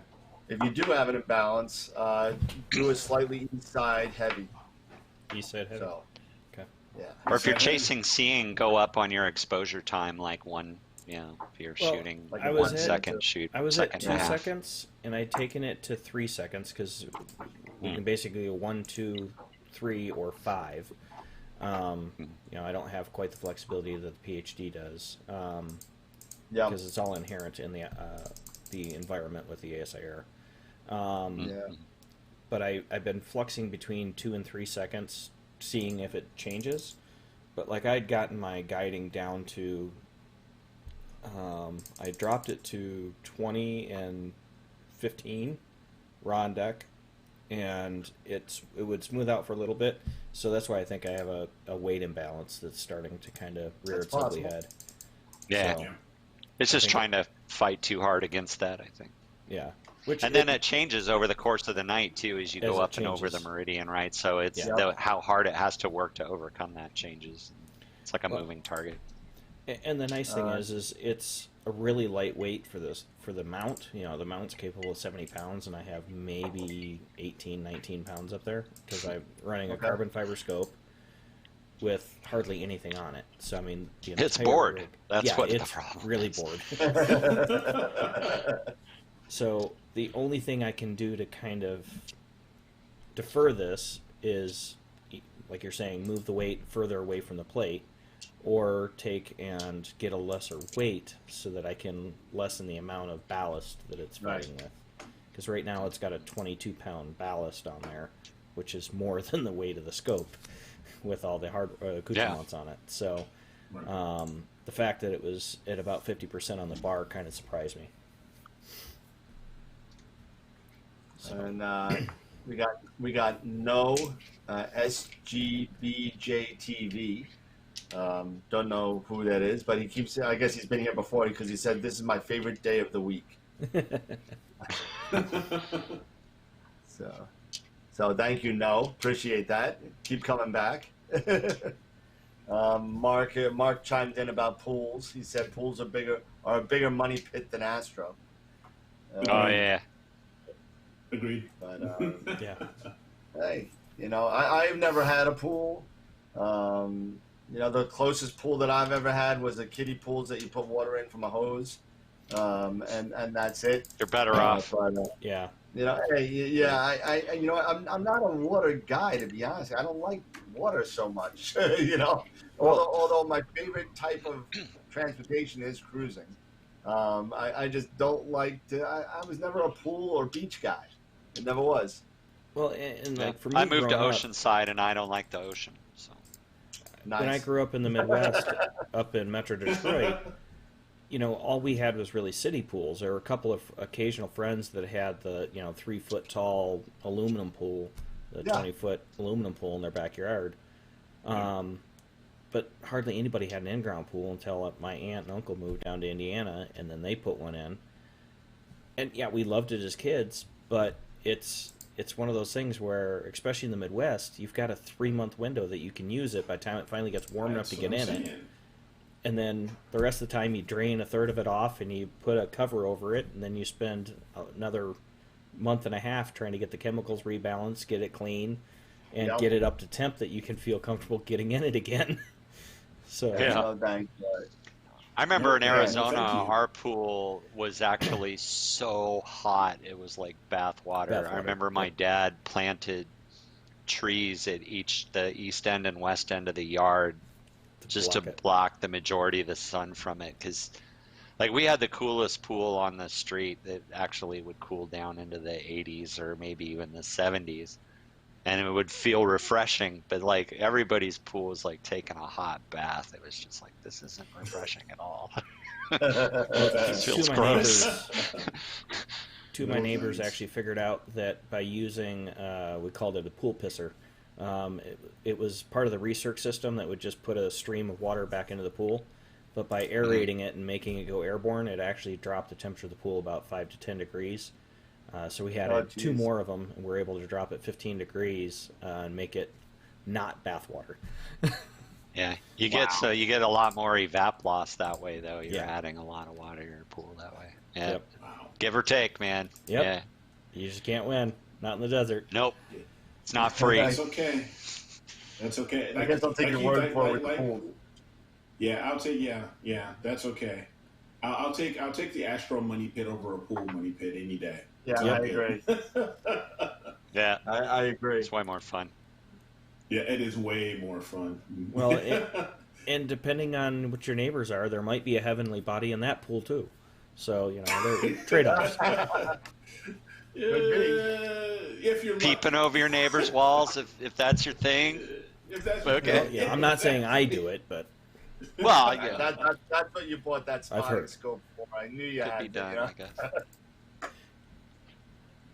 Yeah, well, speaking of having fun, I have a mount out there that I need to go deal with. I need to go have fun with this thing and get it dialed in and figured out. I don't feel defeated yet. I think I got my issue figured out. I'm gonna go out there tonight and just like own that thing. Well, we look forward to hearing the report on you taking that thing and figuring that thing out, because you're gonna get some awesome shots out of that. Yeah, that thing's gonna be a game changer for me if I can get it dialed in for sure. Yeah, I'm sure you will. It's just a matter of time. I will not be defeated. No. Don't start singing, all right? No, that's not my. You don't want that. I think I've heard it once before somewhere. Yeah. No, I want to thank you guys for reaching out and having me on, though, and because the timing's great. I know Dan's been kind of waiting for me to get this thing released. I've been waiting to come back on so I could talk about it. So thanks for letting me do that. Yeah. No, we're always happy to have you on. Absolutely, really appreciate it, man. Yeah, no, I'll have to come back again. Yeah, absolutely. When you come out with the Eagle 5 or the Asato 5-inch, whatever you Well, come out with next. this spring, when Arco comes out, we'll have a lot to talk about there. There's going to be some cool things that we're working on with Arco. So We'll be Yeah, looking we're forward to gonna having you on we're that. gonna Stay have to tuned. talk about that on the side and find out how we can hook that up with my 2-inch Asato. So well, now that I know you can be trusted with vital info, maybe we'll. no problem. We'll have an offline Well, conversation. Feel free Yeah, to we'll send chat. whatever over. I can probably blow it up too. So. Yeah, let's all blow things up. Let's all make them smell bad and send them back for warranty work. There you go. Yeah. Well, Tom. No, it's thank great to so see you much. guys. Likewise. Yeah, I don't want to take too much of your time. So go knock yourself out, and thank you so much, and good luck with yourself and PrimaluceLabs and the Eagle Force. So keep them coming, man. Thank you so much for coming on. Absolutely, guys. Clear skies to all. Yeah, and Thank you as you. well. Take care. Clear skies. Peace out. Bye bye. Yeah. Well, that was awesome. a treat. That was Yeah, a that treat. was. I mean, Big news for Prima Luce. and you know what? And there's only more stuff coming with the release of the Arco. Probably, they have been posting that on their website for quite a while. Yeah. They've Yeah, been teasing no, it for a couple of weeks. A couple of months actually. It's been on there, and and it's they did have some issues, but you know what? It's going to be great having the Arco out finally, hopefully by the spring, and it's gonna be a great addition. So if you are a brand loyalist, and you go to the Asato and the Arco, and go with the Eagle 4, I mean, it's really, to me, when you're dealing with something like I am, when you have different vendors for different pieces of equipment in your image train, nothing beats the Eagle. You think about it, for the entry level Eagle, you're spending what, $1,300. So after the Pegasus power box, all your wires that you need for the Pegasus power box, the computer, the computer stick, the mini PC, whatever you're buying, you're already at $1,000 right there. I'm telling you right now, it's a game changer when you're sitting there and you're having different types of equipment from different types of vendors. Nothing puts it together like that in a compact solution that it does, especially with the power solution that it has. It's just amazing. I've always been a big fan. I've never hidden that at all. No, and one of these days, I really think I probably will end up biting off on it. Right now I'm spending my money on scopes and other things that are. I hear you. Especially being that all my cameras and everything are already in that architecture, so it but it makes sense. It makes sense for you. Some things make sense for other. Like if you have a QSI or QHY or ATIC or SBIG, or even if you got if you have a ZWO main imaging camera or a ZWO guiding camera and a different imaging camera where it's not ZWO, this is definitely the way, one of the ways to go. It's not the only way, but it's definitely the most easily usable, because most of the times when you get a mini PC out there or something like that, you get a standard build of Windows on it, whether Windows Pro or Windows Home. And with the Eagle, you get a nicely scaled down version of Windows where it doesn't bog up your system with unnecessary things that you're not going to use for astrophotography. And I think that's one of the things, and I'll be dead honest with you, and I'll be the first person to tell you, Windows crashes constantly if it's on your regular computer. If it's on I got an Alienware, I got a Dell, no matter what, it crashes. I'll tell you right now, I've been working with the Eagle for almost 2 years now. I've had one crash, and that was at the beginning because I had no idea what I was doing. I have not had a crash since then. I've not had to redo the hard drive. I've not had to reformat. I've not had to use a backup. It's been smooth sailing, and that's all I got to say about that. Well, and one of the things that, looking through what they've got going now with the Eagle 4, that light quality imager that they've got on there, that little 5-degree view of the sky, Sure. that's swappable end to end, is huge. That nobody else really has, short of buying a dedicated piece of hardware for the tune of $200 to $400, depending on where you get it and what else it can do. You know, having that integrated and everything that they did change out, you know, it's a hell of a package for the price. And the fact, you know, I was kind of like, well, why didn't they go to an i7? But then when he was explaining about the 12 volt, it made sense. 12 volt, yeah. Because the i7s require you going up to 18, 19 volts. I'm getting yelled at by George. He said, I've had Windows on 3 separate systems and they never crash. Of course, I build servers for a living now. Yeah. That just means he's using 10-year-old chips.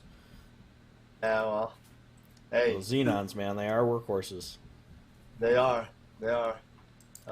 Ron says, I use an Eagle 3 Pro. I love it. It's sandwiched between 2 refractors.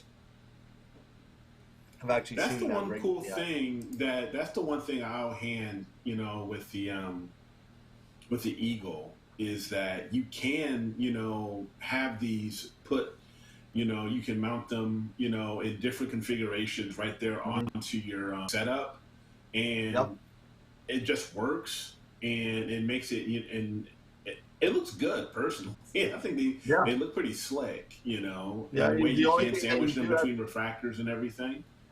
Yeah, the only thing that, and I do say this on one of my videos on the Eagle, I have a 7-part tutorial on it, and I probably have to update it because now the Eagle 4 is out. But you got to be very, very careful with the size of the screws that you're using when you're using it to attach the Eagle to either a non-plus system, which is the PrimaluceLabs system, the ring system of that. If you're using, let's say, William Optics rings, you got to be very, very careful of not using a screw long enough where all of a sudden that screw goes into your SSD, and then you now have a $2,000 paperweight. So you know, you got to be very, very careful. And they do say in the manual, I forget exactly what page it is, but it says in the manual which M5 and which M6 to use and how long they should be. So read that very, very carefully before you start screwing things in there. That's my disclaimer on the screw length. So good call out. That's a good call out. Well, and that's one of the reasons why, you know, the other little mini red box made it where they milled and set it so you can't go past into the frame. They gave you three mounting holes that are blocked off. You can't breach into the actual electronics cavity. So Ron just emailed me the picture of the rig that he has, and it's sandwiched in between. I want to say it's a large Esprit. I can't tell which one it is. You want to put it up full screen? You want to put it on the screen? Sure, I'll put it on. Yeah, and a Takahashi. So check this out. And this is Ron's rig. And again, if you want to see more about his rig, you can go to astrodoc.ca and check it out. But here is the picture. If I can, this always freaks me out. It's like, it's like the Doctor Who thing. Yeah. It's on my Facebook. I'm sorry. There it is. So that's what it looks like. So, I mean, I want to say that's probably a 150 Esprit. That's a pretty big boy. That's a big guy. That is a big boy. Is that on a it looks like a Paramount, I think. Yeah, I was going to say it's like is that an MYT or? It might be. It might be. I'm sure he'll chime in. It's an Esprit 150 F7 and a TAC FSQ 106. 106. Yep. There you go. Hey, Ron, what mount is that you're using? I'm sure he'll answer. Yeah. Yeah. That's a Paramount MX. It's an MX. Okay. So yeah. So I mean, you know, that's one way to configure it. And if you're a real freak like I am, and when I get the website up hopefully tomorrow, and I'll announce that hopefully tomorrow the website will be up. And let me reconnect here because you're seeing my Facebook page. Hopefully you don't see me with the mustache. Oh, we do. So the website was scheduled to go live today. Had some issues. It's most likely going. What's that? Did you get my picture right? I did. Is my picture okay? Your picture is fine. Actually, I wasn't sure if I was going to get a second picture from you, so I changed my picture to fit yours. Okay. So now I got to see both of yours before I can send mine in. So yeah, so if you're doing the bio pic, make sure that's the only pic that you send me that's in portrait mode. Okay. Everything else put in landscape. Yeah. But yeah, so I did a lot of personal work on the website over the past 3 or 4 days to kind of help speed the process up. I am not a web designer by any means, so I've been, it's been slow work. On the web page, you'll see a link that says contests on it.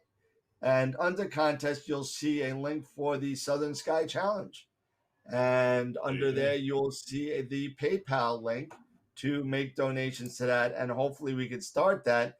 My plan is to have enough donations by February 1st, which is my birthday, to start getting a good amount of data on the Fighting Dragons of Ara. So awesome. I think that's a goal.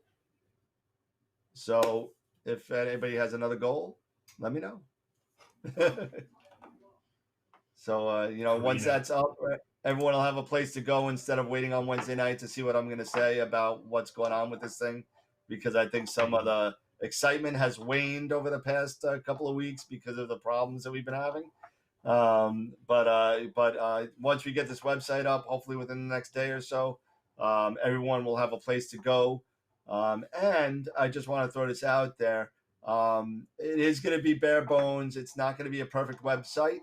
But I wanted to get something out there. But if anybody wants to write an article or show their pictures or what, and you want to send them to me to put them up there, write an article about what you did, feel free to send it to me, and I'll have it thrown up there quickly.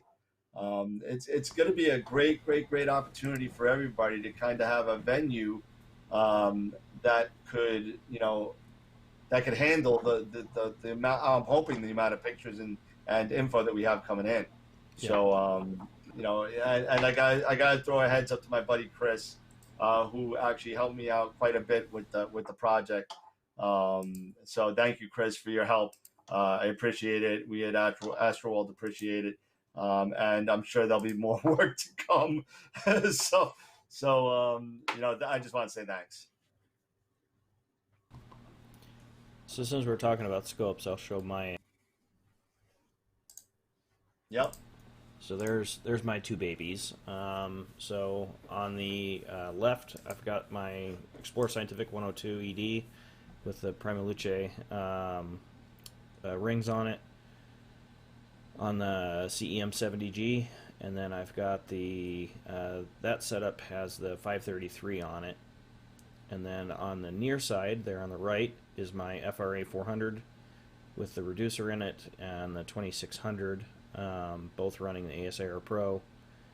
I had the CEM 40 setting on the Tripure, but I took it off to put the 70G, as it's a better fit for the 70G. And I have the 2-inch light rock legs that I'm using on the 40 for now until I can build up some cash. And then I'll probably plop down and get another Tripure. Nice. Cool. Just because it was considerably more stable on the Tripure. It is. Sure. Guiding was like a 0.4 to 0.5. On the light rocks extended the way it is there, I was getting about a 0.8. So, wow. About a 30% loss in guiding stability. I know I can drop it down and lower it, but then I have to fight with that tree that you see there in the upper left or upper right corner. So I had it set high to get up over it.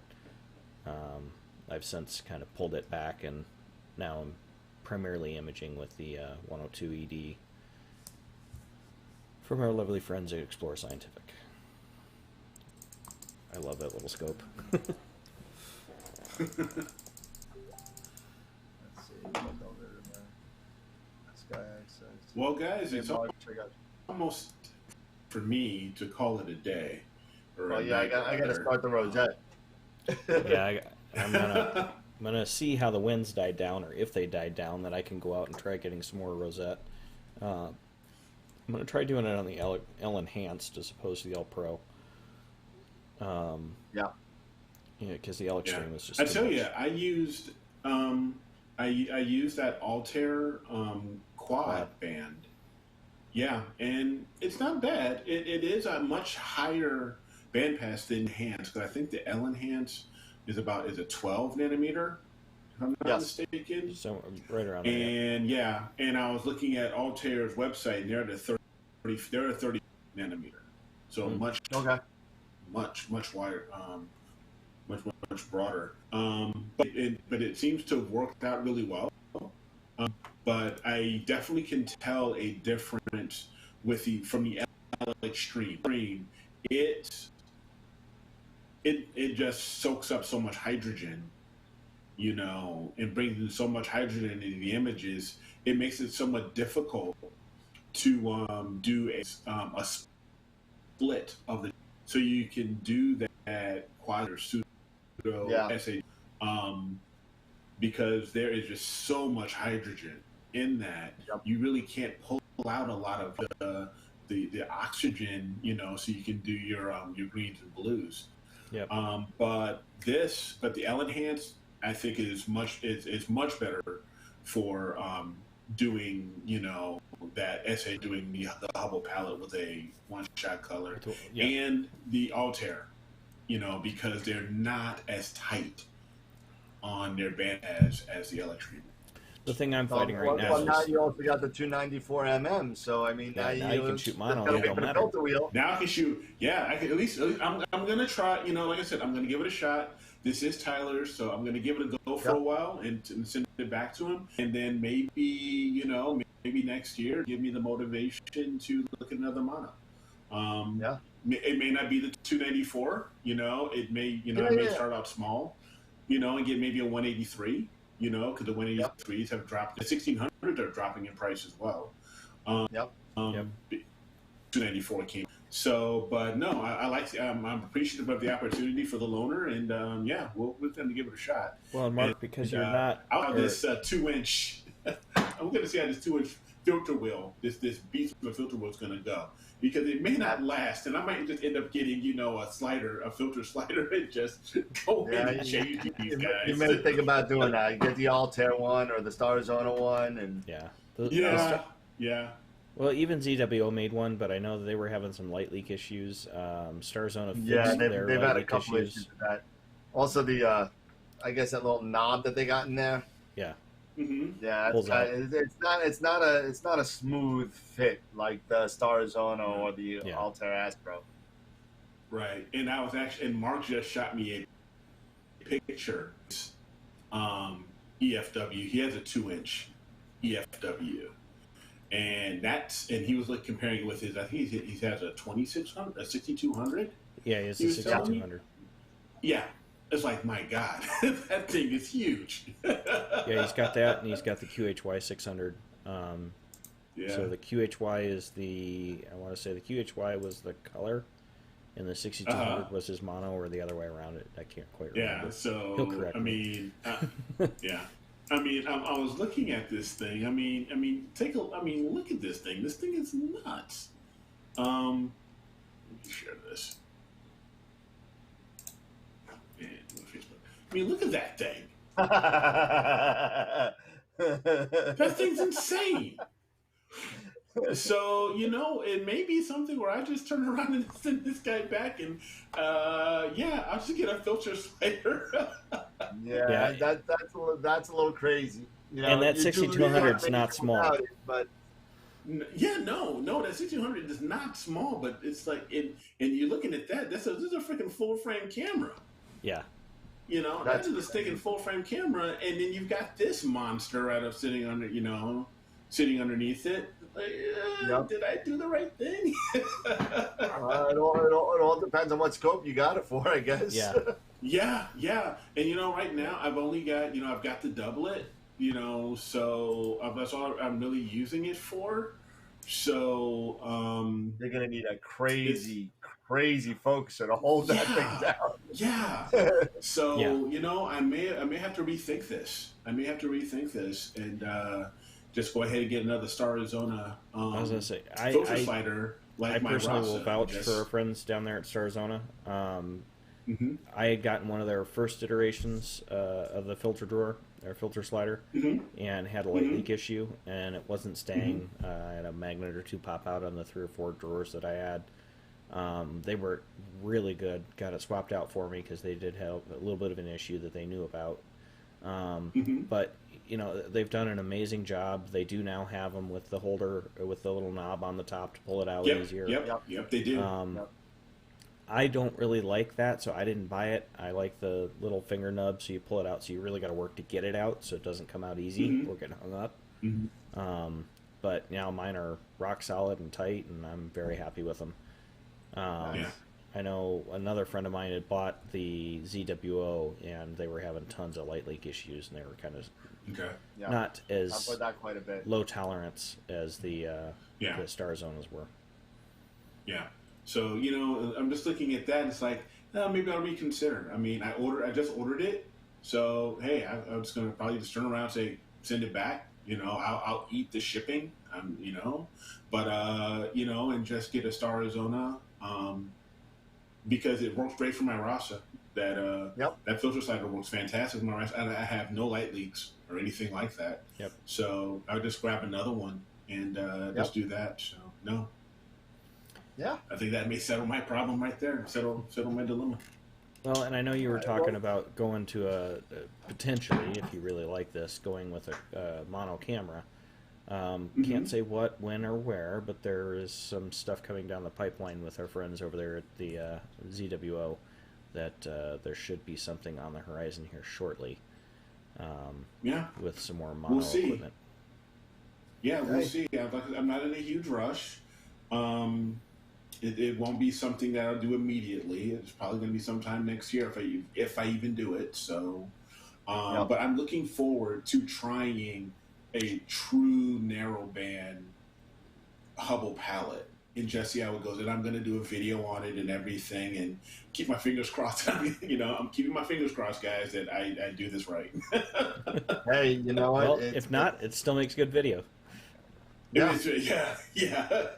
What Not to Do by Eric.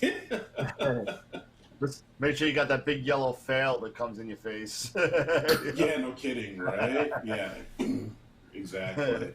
So no, it's going to be, but this is going to be good. This is a good opportunity to try something like this. So it's new in the market. So we're going to give it a shot. I probably am going to just at least get it.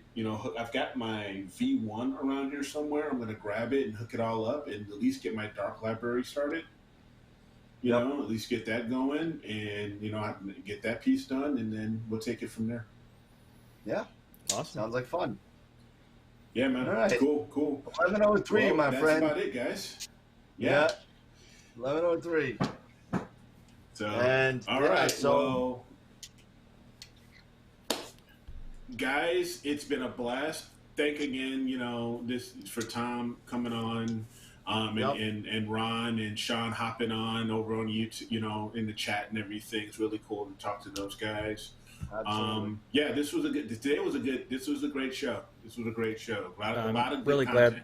I'm really glad that we were able to get a hold of Tom and be able to get him back on and kind of redeem the last time that we had him on, and be able to talk about the new product launch was really awesome. So he's a great guy, and he's been a lot of fun to talk with offline as well as on the show. Absolutely. All right. So I guess that's it. I think it's time to go to start the rosette. I gotta rotate my camera, and I think we're good to go. So guys, I'll put a blast out as soon as the website pops online. I'll put a YouTube blast out there and let everybody know. And that's it. And then hopefully we get this little contest off the ground. Yeah. Can't wait. Yeah, awesome, guys. I'm looking forward to that too. All right.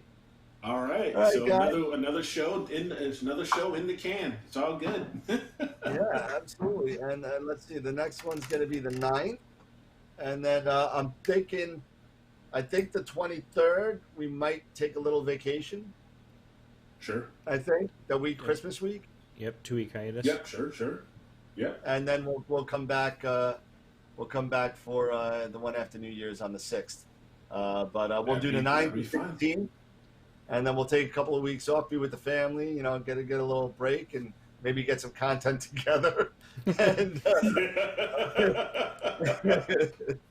and then we'll be back on January 6th after that. So we got 2 more to go. I think The Mandalorian will be over by then. So if you guys are watching that. Oh, I am. Oh, I know. You know what? I've only watched one episode. I'm actually waiting to just build it all up so I can just binge.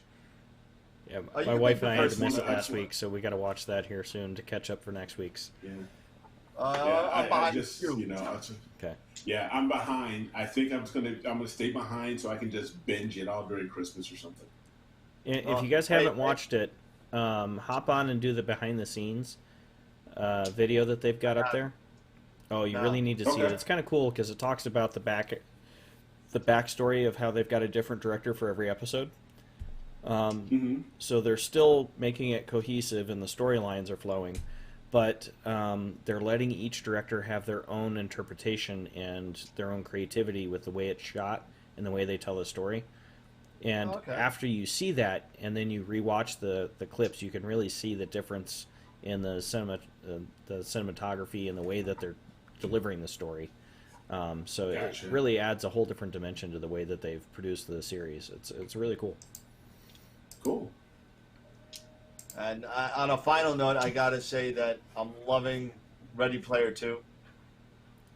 So far, okay. Yep. I have it. It's on Audible. I have it. I haven't listened to it yet. I'm wrapping up another book right now. So that's good to know. I have 5 hours left. Okay. So I'm probably gonna finish it. I've heard mixed reviews. I've heard some mixed reviews. It's at least different. the ones that I've seen on Audible as well. They were kind of some were good, some weren't so good. So yeah, I mean, I could definitely see it took a while to get started.